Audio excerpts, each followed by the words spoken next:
Azithromycin. इन bottles को ध्यान से देखिए। अगर आपके घर में बच्चे हैं तो इनमें से कोई ना कोई मेडिसिन आपको बहुत फेमिलियर लग रही होगी, आपकी किचन में स्टोर होगी या फ्रिज में रखी होगी।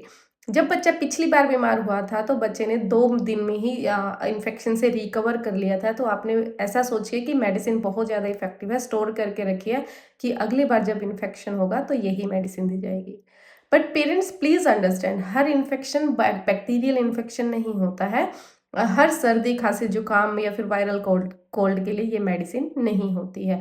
This is a macrolide antibiotic और स्पेसिफिक कंडीशंस में ही दी जानी चाहिए, लाइक परटूटिस का केस है, ब्रोंकाइटिस का केस है, न्यूमोनिया का केसेस है, या फिर स्ट्रेप्टोकोकाई या फिर स्ट्रेप्टोकोकस इन्फेक्शन से अगर आपका बच्चा डायग्नोस हुआ है तो जब आप बच्चे को सिरप देते हैं तो वो ब्लड लाइन में एब्जॉर्ब होकर टिश्यूज तक पहुंचता है, फिर सेल्स तक पहुंचता है और जहां पर इन्फेक्शन होता है उन बैक्टीरियाज के पास पहुंचता है।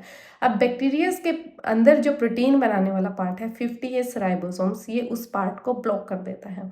अब अगर बैक्टीरिया का प्रोटीन नहीं बनेगा तो बैक्टीरिया ग्रो नहीं कर पाएगा। अगर ग्रो नहीं करेगा तो मल्टीप्लाई नहीं कर पाएगा, तो हमारे इम्यून सिस्टम के लिए इजी हो जाता है उस बैक्टीरियल इन्फेक्शन को वाइप आउट करने के लिए, क्लीन करने के लिए, और ऐसे हमारा बच्चा शायद 2 दिन में बैक्टीरियल इन्फेक्शन से ठीक हो गया था।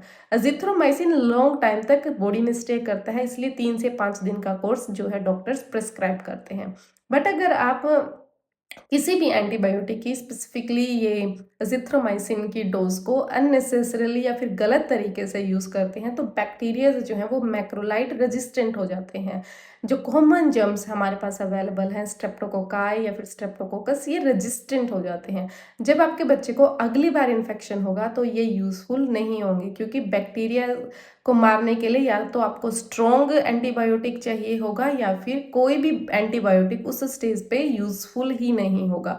और ये प्रॉब्लम सिर्फ आपके बच्चे के लिए फैटल नहीं है, क्योंकि बच्चा ये सिर्फ अपनी बॉडी के अंदर नहीं रख रहा है, ये बैक्टीरियाज को कम्युनिटीज़, स्कूल्स, पार्क्स, हर जगह स्प्रेड कर रहा है।